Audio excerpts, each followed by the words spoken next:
Just Jake here, back with a video after a little bit of a break, which seems to be something I keep saying. But it's been a little bit since I posted up my Polish Tank Destroyer videos that were kind of back to back with the tier 6 and 7s. But this is a vehicle I know I've never featured on this channel because, well, I've just recently got it. I actually don't play World of Tanks that often anymore, so it took me probably longer than some of you who actually end up watching my videos. Some of you probably already have the Windhund by now, or if we're going to be trying to be proper with our enunciation, to be Windhund. But I recently just got it, as in this past Monday. I'm recording this here Friday evening, and this past Monday I finally finished enough points to get the Windhund, and then I played it enough and just made a personal challenge to let me play this thing enough in one day just to see if I can rack up a good game and get an ace tanker. And that's what we're here to watch.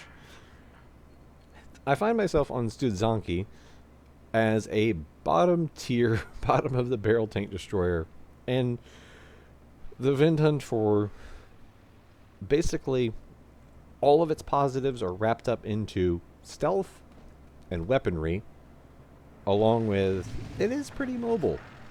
But of course, if it gets spotted here in tier 10, it's going to evaporate.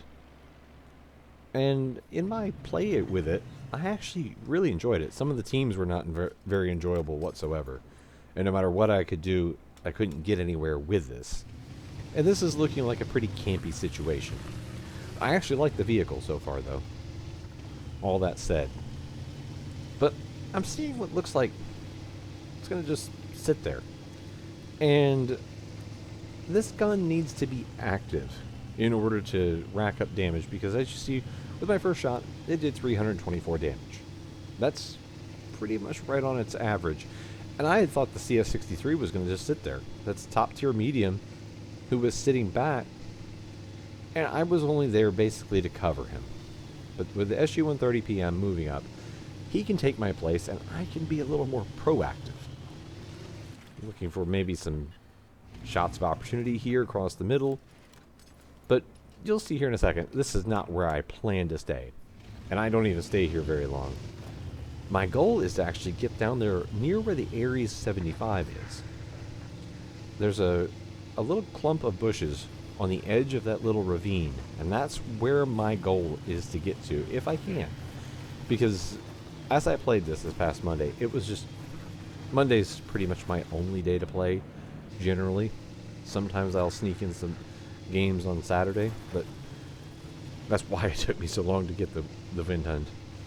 My goal, though, is that clump of bushes up ahead of me, and I'm hoping, with the high concealment factor of this tank destroyer, that I can get in here undetected and maybe support the push in the south, or take advantage of the fact that I can get side shots into, well, like this tier 10 can opener.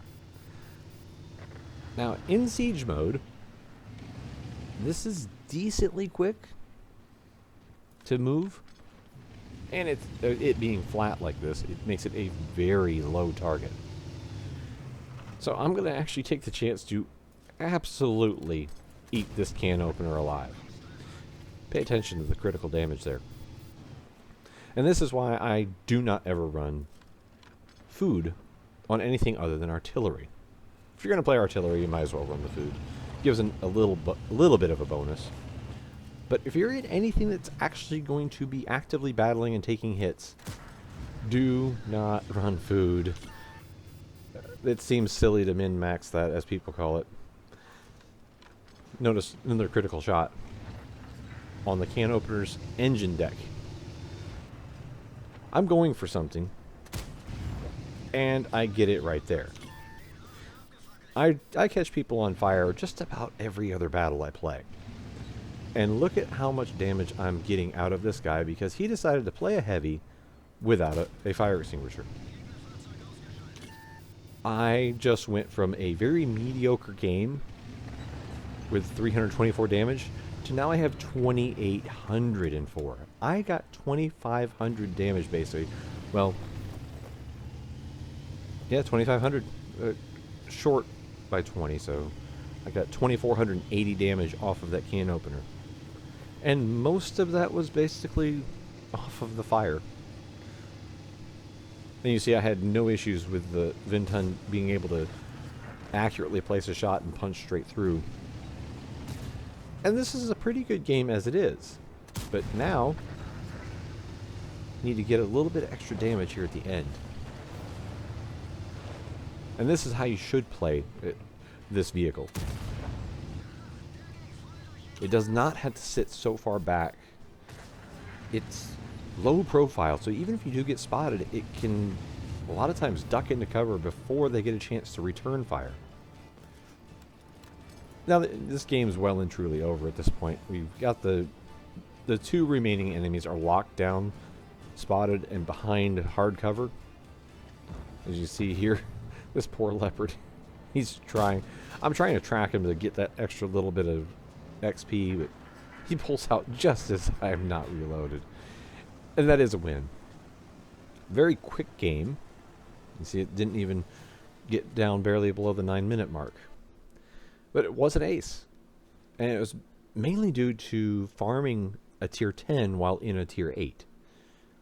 So I do get a few ribbons along with the ace, and I got the tank sniper, which should be the case in something like a Windhund. You should be getting tank sniper. And I only missed one shot, and that was the one where I was trying to track the leopard. And just below the object 140 on damage, but just above him on experience, which is great for a tier 8 in a tier 10 game.